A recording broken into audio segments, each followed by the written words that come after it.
Bonjour à toutes et à tous, je suis ravie de vous retrouver aujourd'hui pour une nouvelle vidéo où on va parler d'organisation, de planification des menus, des repas. J'avais envie de vous parler de ça depuis un petit moment et puis je m'étais pas lancée. J'ai mis un petit post sur Instagram et l'une d'entre vous m'a suggéré de faire cette vidéo, donc je me suis dit que c'était un signe qu'il fallait que je me lance. Alors tout d'abord, il faut savoir que moi j'ai mis longtemps à me mettre à la planification des menus. Je savais que c'était un gain de temps, un gain d'argent aussi parce que ça permet de mieux gérer son budget, de moins gaspiller et de manger plus sainement aussi quand on a bien planifié les choses. On a moins d'impulsions de repas pris au McDo ou vraiment sur le pouce parce qu'on n'a plus rien de prévu. Même si je savais tout ça, j'avais du mal à m'y mettre parce que pour moi c'était difficile de me dire voilà, j'ai toute ma semaine de prévu, lundi soir je mange ça, mercredi midi je mange ça.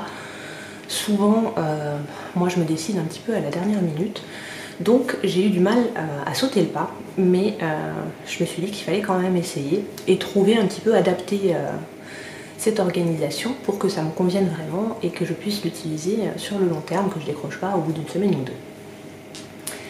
Alors, la première chose, c'est que je prends un temps dédié dans ma semaine. Donc en général, je fais ça le dimanche soir, où je vais prendre une demi-heure pour organiser mes menus, penser à mes menus. Alors, je n'ai pas un planning de menus vraiment figé. Je vais d'abord chercher des idées dans mes livres de recettes. Alors en ce moment, j'utilise beaucoup celui du croque-pot parce que cette mijoteuse, je l'ai eue pour Noël. Donc je suis en train de tester un petit peu toutes les recettes.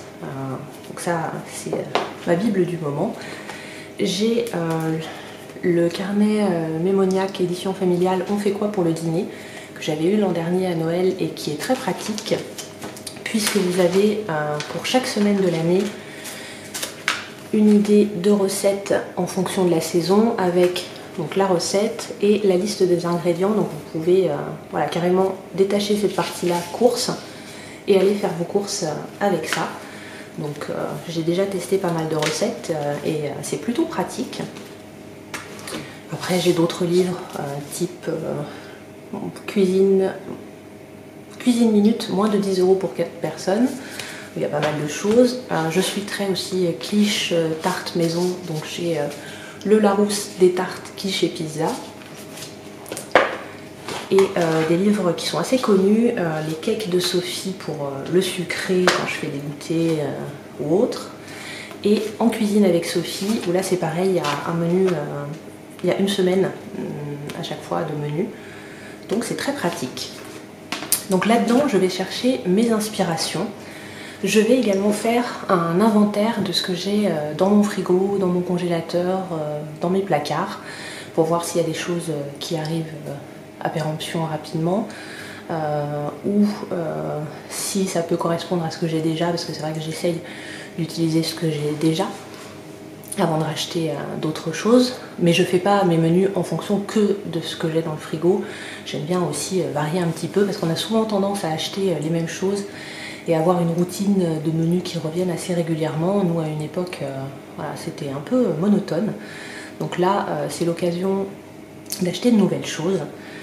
Et une fois que j'ai fait le tour de tout ça, je peux un petit peu voir dans ma semaine. Je me marque donc tous les jours de la semaine avec les 2 repas. Je vois qui est présent ou pas à la maison, puisque mon mari mange avec nous le soir. Sinon à midi j'ai ma fille, et selon les jours de la semaine, j'ai 1 ou 2 enfants en plus, puisque je suis assistante maternelle. Donc il faut que j'arrive à jongler un petit peu avec tout ça. Donc planifier mes menus, mes repas, c'est quelque chose qui m'aide beaucoup depuis que je travaille. Avant c'était un petit peu plus souple. Mais là, c'est vraiment quelque chose que je peux anticiper pour ne pas me retrouver coincée. Petite chose qui aide beaucoup aussi quand vous faites vos menus pour la semaine, donc quand vous planifiez vos repas, c'est d'avoir, si vous en avez la possibilité, un congélateur. Alors soit la petite partie en dessus de votre réfrigérateur, soit un congélateur à part. Nous, on a la chance d'avoir les deux, donc on a un petit congélateur en dessus de notre frigo dans la cuisine, et dans la cave on a un congélateur coffre où là je stocke des choses que j'ai peut-être en plus grand nombre ou des choses plus grosses parce qu'il y a plus de place, mais avoir un congélateur c'est un super outil Je vous montrerai tout à l'heure ce que j'ai dans le congélateur, mais ça vous permet de conserver, d'avoir toujours d'avance des légumes surgelés, moi je les prends non préparés, comme ça après j'en fais ce que j'en veux, des fruits également, comme ça pour mettre dans des smoothies, dans des gâteaux ou autres, d'avoir certains aliments de base qui vont vous permettre de vous dépanner dans la semaine si il vous manque des choses. Moi, ce qui m'embêtait un petit peu dans la planification des menus sur la semaine, c'est qu'au niveau des produits frais, je trouvais que j'arrivais pas à tourner. Donc de toute façon, je fais mes courses en général 2 fois par semaine. Une fois, j'y arrive pas. Je trouve que c'est pas pratique du tout. Mais dans mon congélateur, j'ai toujours des steaks d'avance, normaux ou hachés, du poisson un petit peu. Voilà, comme ça, si je suis coincée un soir, j'ai ce qu'il faut dans le congélateur pour ne pas manger n'importe quoi.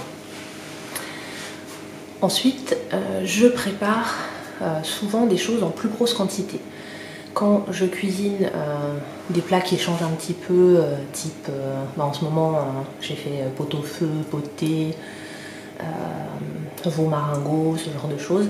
Je les fais toujours en plus grosse quantité pour avoir au moins 1 ou 2 parts en plus que je congèle, ce qui me permet d'avoir un repas d'avance voilà, déjà tout prêt, que j'ai plus qu'à réchauffer. Ça c'est hyper pratique. Ça ne vous demande pas plus de travail quand vous cuisinez d'augmenter vos quantités et après de congeler la portion ou les portions en plus. Et c'est un vrai gain de temps. Ensuite, ce qui est difficile, je trouve, c'est de ne pas gâcher. Nous, voilà, c'est terrible à dire parce qu'il y a des gens qui n'arrivent pas à manger à leur faim. Mais je me rendais compte qu'on jetait quand même certaines choses parce que quand je faisais les courses, j'avais une liste de base, mais j'avais déjà des achats un petit peu impulsifs. Je ne prévoyais pas dans la semaine quand on allait manger telle ou telle chose et je me retrouvais avec des choses qui périmaient. Donc maintenant j'essaie de vraiment limiter le gaspillage et avoir cette base, cette trame de menu m'aide beaucoup. Ensuite, pour ne pas gaspiller, ce que je fais maintenant pour les légumes surtout, les fruits et légumes, mais surtout les légumes, c'est qu'une fois que j'ai fait mes courses, je les prépare et je les conditionne tout de suite. Je vous ferai un petit clip pour vous montrer comment je fais. Mais par exemple, si j'achète 2 kg de carottes, si vous les laissez dans le frigo, ils risquent de s'abîmer, vous n'allez plus repenser que vous les avez, vous en utilisez qu'une petite quantité. Préparer les légumes, c'est souvent la partie la plus longue dans la cuisine quand il faut tout laver, laisser un petit peu tremper, éplucher, détailler, couper en morceaux selon ce que vous voulez faire comme recette.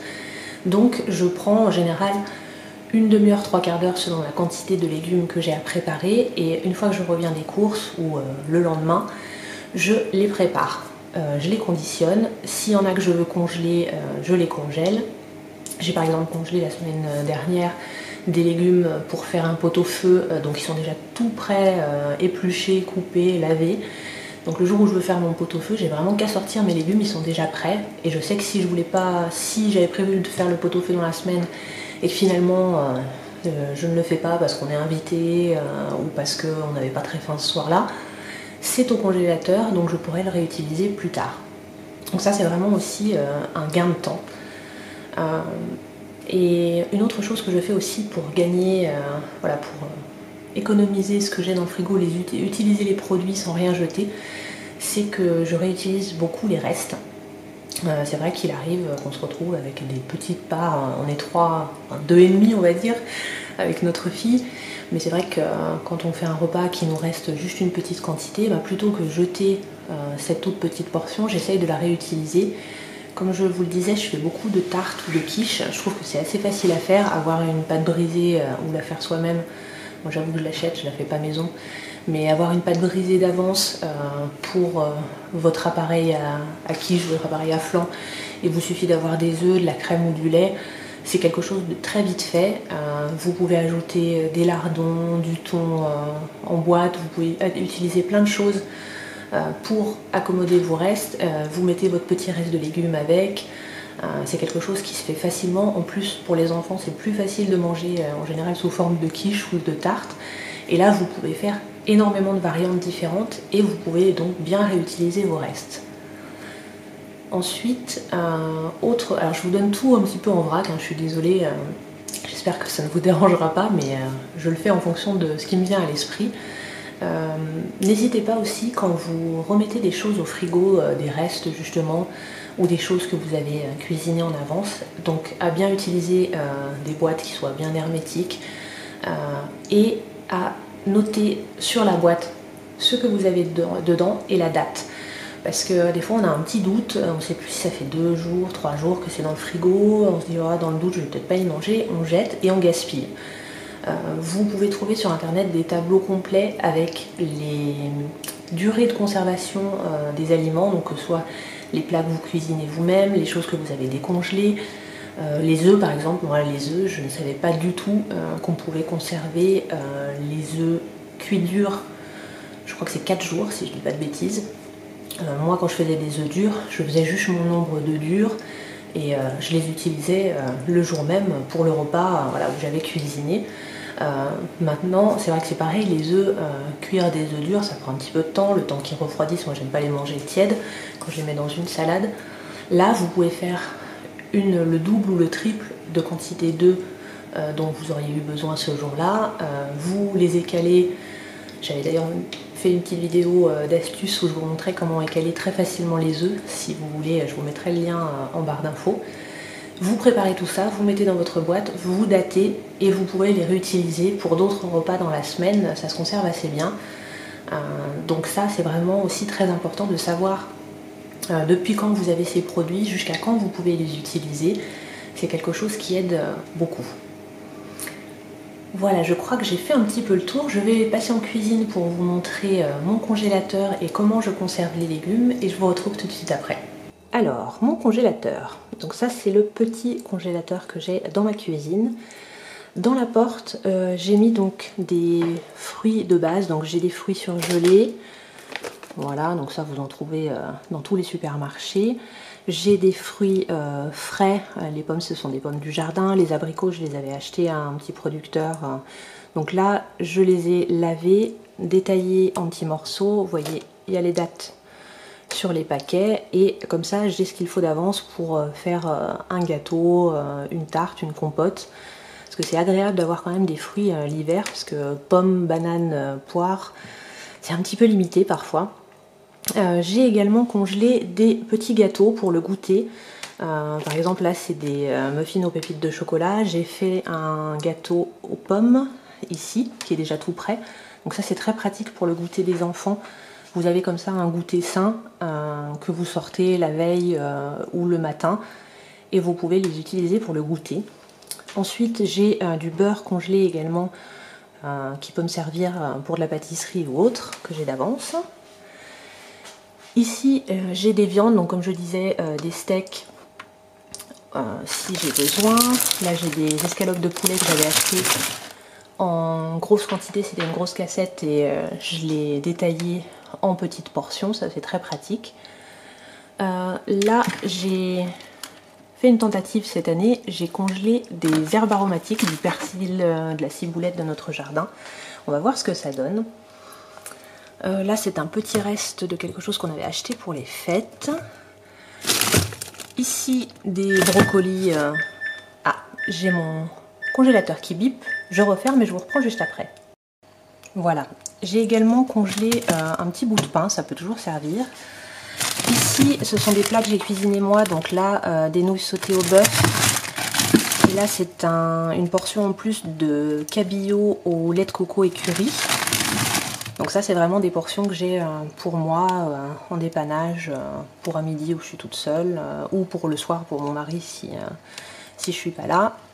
Ici ce sont les légumes du pot-au-feu dont je vous avais parlé et là des courgettes de notre jardin. Donc voilà un petit peu le tour de mon congélateur, sachant que le gros congélateur en bas contient des légumes en plus, c'est-à-dire on a un gros stock de courgettes avec notre potager. J'ai aussi beaucoup de compotes parce qu'on a eu énormément de pommes cette année, donc j'ai fait plein de compotes différentes et elles sont toutes en bas. Et puis j'ai le stock de glace l'été. Là en hiver il n'y a plus grand chose, mais ça vous donne un aperçu de ce que j'ai dans mon congélateur. Pour les légumes, je les ai fait tremper, je les ai lavés, épluchés, coupés en morceaux et mis dans des bocaux le parfait. Donc là j'avais 2 kg de carottes, donc j'ai gardé tout ceci, j'en ai utilisé une partie le jour même et le reste c'est congelé dans mes légumes du pot-au-feu. Voilà, comme ça, quand j'ai besoin des carottes, j'ai juste à sortir mon petit pot, à prendre la quantité de carottes dont j'ai besoin. Ça va se conserver relativement bien dans ma semaine et le soir, même si j'ai pas beaucoup de temps pour cuisiner, j'ai déjà toute l'étape de préparation qui a été faite.